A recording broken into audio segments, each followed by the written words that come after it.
things you can do in your life to then become emotionally stronger so that you prevent it before it starts. Okay, so now, first and foremost, you cannot solve an emotional problem with logic. Okay, let me say that again. You cannot solve an emotional problem with logic.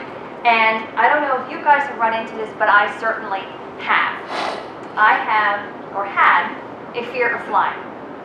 Okay? So I tell anybody else have a fear of flying? Okay, good. So I told my friend, and he said, well, you know, more people die in car accidents than they do in airplane crashes. And I said, thank you. So now, in addition to being afraid at the airport, I'm going to be scared on the drive to the airport. Because this is not an issue of logic. Okay. So this is the part we're now going to talk about how you talk yourself into happiness and out of anxiety. This is fascinating. That looks great, doesn't it? Okay.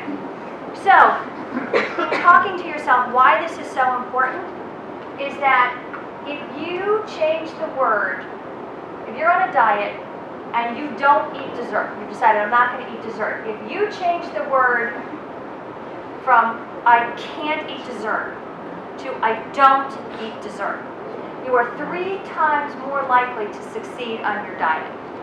Just by that one word change. And what I find amazing is this is coming from the Mayo Clinic. This is not just coming from the psychological community. This is coming from the medical community.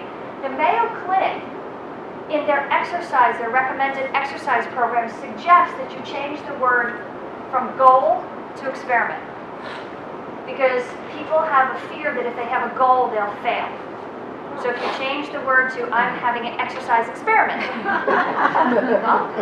you know, you just try and see what happens. But I find that fascinating. The Mayo Clinic is even talking about how important it is what words you use are. So if you can start to positive books, magazines, bring the positive into your life, that will help you get emotionally stronger. So in wrapping up, just remember, you're enough, and to please be kind to yourself.